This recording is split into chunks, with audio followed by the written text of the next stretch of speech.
Hello everyone, today I'm going to be talking about Nevermoor, The Trials of Morrigan Crow. This one is different for me. I've kind of challenged myself, I don't want to say like this year, but this second half of the year, to try to read more middle grade, because it's definitely something that I overlook. I still read YA, I'll read adult, but I tend to overlook that middle grade section, and I don't think that's fair because I think there are a lot of great middle grade reads, and so I'm trying my hardest to increase middle grade reading, so including probably at least a book a month that's middle grade into my reading. And so I saw this one being mentioned online, and so I gave it a try. It's supposed to be really good and appealing to fantasy and maybe being like the next Harry Potter for whatever that's worth. I'll say there's nothing wrong with Harry Potter. I still love Harry Potter. I think right now it's getting a lot of negative press because of its writer, but I think the art as Harry Potter stands on its own, and it's done a lot of good and it's contributed a lot of good. J.K. Rowling should probably just stop talking. But I am going to say Harry Potter as its own work. Yes, I love the Harry Potter series, and I've seen the good that it's done in causing a lot of people to be more proactive and helping other people and starting great organizations that help other people and the world as a whole. So I cannot talk negatively about the benefits that Harry Potter has done. I can speak negatively about the negative things that J.K. Rowling is doing currently, but I'm going to set that aside. So anyway, the Trials of Morrigan Crow and the whole Nevermoor world has been spoken of being the new Harry Potter, the new world that is so immersive and good. So I decided to give that one a read. It sounded good to me, and you know, I'm up for it. So it is a middle grade fantasy. And it tells the story of Morrigan Crow, and Morrigan Crow is a cursed child. She was born on Eventide. I believe that her birth caused the death of her mother, if I kind of interpreted that correctly. But anyway, she was born on Eventide, and she is a cursed child. And what that essentially means is that she is doomed to die on Eventide. So I think it's by their 12th birthday, I think that kids who are born as cursed children will die, which is horrific. Welcome, kids. Nobody's really going to like you your whole life, and then you're going to die. That is essentially the feeling that Morrigan gets. As a cursed child, she's blamed for literally everything bad that is happening around her. There's a young boy who failed his spelling bee because she wished him good luck, or at least that's his perception, is that he didn't win because she wished him good luck. There are farmers who are blaming her for their bad crops. That sounds like Salem in 1600s. But it's all of this stuff essentially that she has to take the blame for. And as a young child, she's only 11 when the story begins, she's being forced to write apology letters to all of these people that are blaming her for what's going wrong. And so she has to be like, I'm sorry that blah, blah, blah. And internally, she's writing these really funny responses like, I'm sorry that you're too dumb to know how to spell blah, blah, blah. Of course, that's not what she can actually say, but you immediately get this sense of who Morrigan is, and that she really has this little fire in her. And she doesn't like that she's being blamed for everything. She doesn't like that being a cursed child, she's destined to die in a very short amount of time. She wants to live her life as best as she can and not be blamed for everything. All she did was be born. She's being told that she's the cause of all this calamity.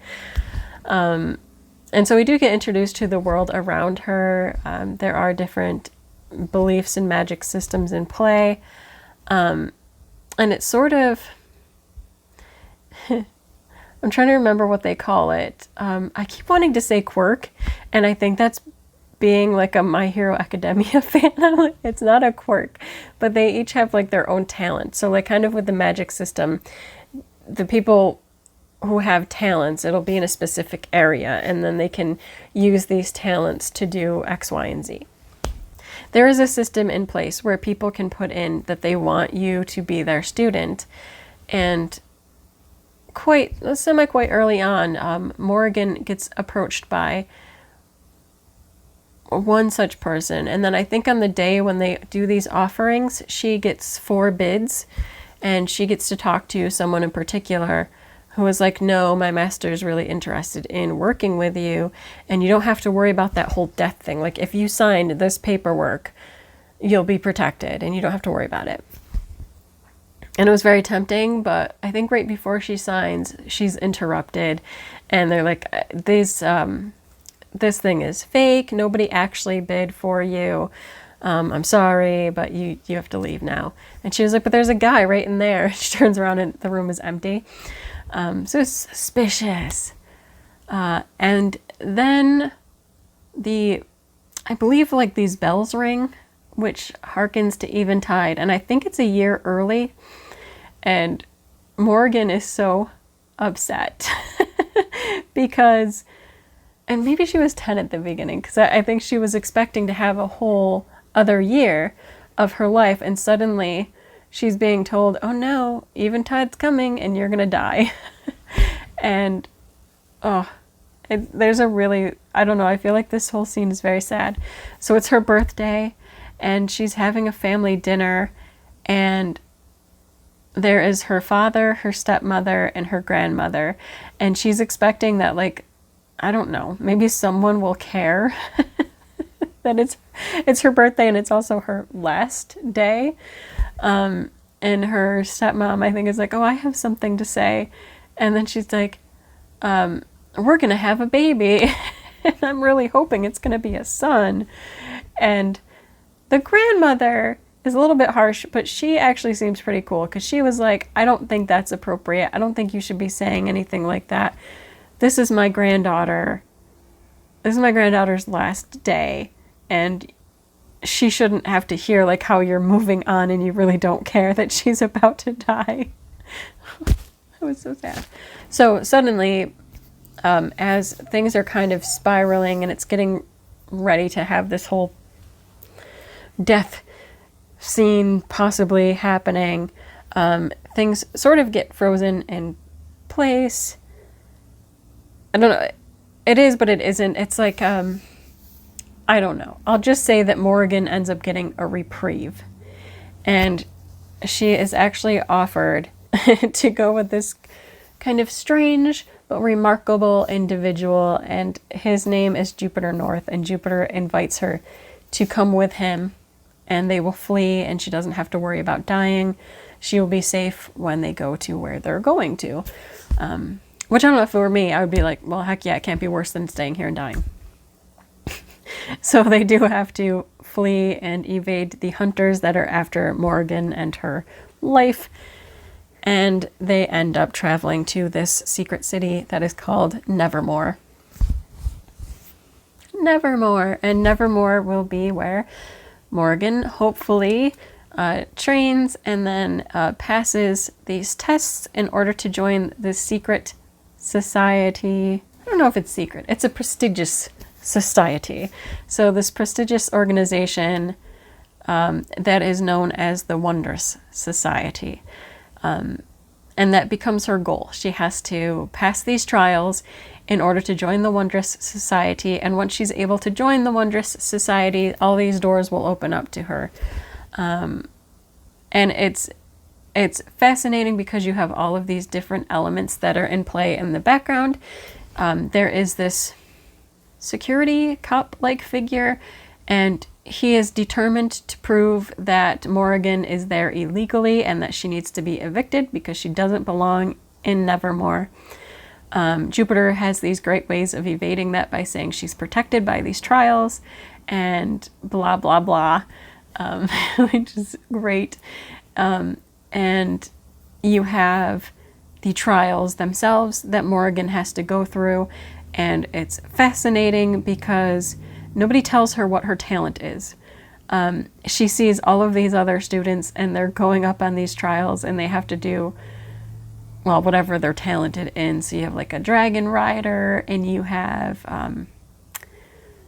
I don't know, people that can do all sorts of like different stuff, music, just different talents that they have. And then you have Morrigan, who is like, I don't know what I do. And Jupiter keeps telling her, don't worry about it, you'll be fine. And she's like, but Jupiter, I don't know what to do. It's just it's fascinating. And of course you do find out what Morrigan's hidden talent is. And it's perhaps not as... I don't know what I want to say because I don't want to spoil it. But it leads to other issues coming into play, including how she can relate to her fellow classmates and testers in the Wondrous Society. She does get to make friends. So fairly quickly after moving into Jupiter, she meets Hawthorne, who becomes her friend. And then also Jupiter's nephew does become her friend, his nephew Jack. Frenemy. I should describe Jack as her frenemy. But yeah, I don't know. It's so cute. It did make me feel like I need to give middle grade more of a try and more read throughs. They're so cute, and you know, they're still telling such great stories, and there was a lot of like kind of dark things in this book. Even though I would say that overall it's also has a lot of humor and lightheartedness. I mean, really, even when you think about the juxtaposition for poor Morrigan, so she's now living in a home that she likes, and she's kind of being told that she has value and people want her to stay there. But at the same time, she's worried about actually being talentless, and that she's going to lose this newfound home, and not only lose it, but that when she loses it, the hunt will still be after her and she will die. So that's kind of the stakes that we're dealing with here. You know, not only does she have these tests that she has to do because she wants to be part of this great society and stay in this home, but literally if she doesn't, she will die. I mean, those are higher stakes than most adult fantasy. So I got to give it to this young girl. She is dealing with a lot and nobody's telling her anything. I don't know. And then once she does find out the big secret and what her talent is, it still doesn't get any easier for her. So I do actually own this book, but it is not in front of me, so I can't show it off, but I'll show a picture. But yeah, I thought it was super cute, very engaging. I've actually moved on to the second book. I will be done with the second book very shortly, and the third one should be out now, so I will be moving on to the third one once I finish the second one. And I'm very excited to actually have read these middle grades, but also just, you know, for the book itself, like it's just very good. I would say if you haven't given middle grade reads a try recently, try this one if you like fantasy especially, and you like a little bit of humor and darkness, like a lot of depth to it. Try Nevermoor, The Trials of Morrigan Crow, and its following books. I think that you will enjoy them, and you will maybe also begin to appreciate middle grade literature, which is how I feel right now. I'm like, yeah, definitely I want to read more middle grade. This was really good. And it was light. You know, sometimes when you read a lot of adult fiction, you're like, oh, this is a lot of time. This, you can kind of fly through the whole series, and it's about equivalent with an adult fiction book. So it was well worth my time. I like Jupiter. Maybe because I'm an adult. There's not too many adult representatives. So immediately I'm like, yeah, Jupiter's a good character. So there's not much else I can say about the book because I don't want to spoil it. But I would definitely recommend it. I think it's super good. I could easily say, yeah, I recommend it to parents to pick up for their kids. And yeah, I would do that. But I would also say, if you're an adult reader and you haven't given a middle grade read a try in a long time, consider reading this one. Pick it up and read it. I thought it was very good. It has a great appeal to all generations. I mean, much the same as Harry Potter did, because that certainly reached a huge age range. I think that this definitely appeals too. It's just a good story. It's a good, solid story. You know, you got 3 books that you can give a try to. So read this one. That's it for this video. I will see you next time. Bye.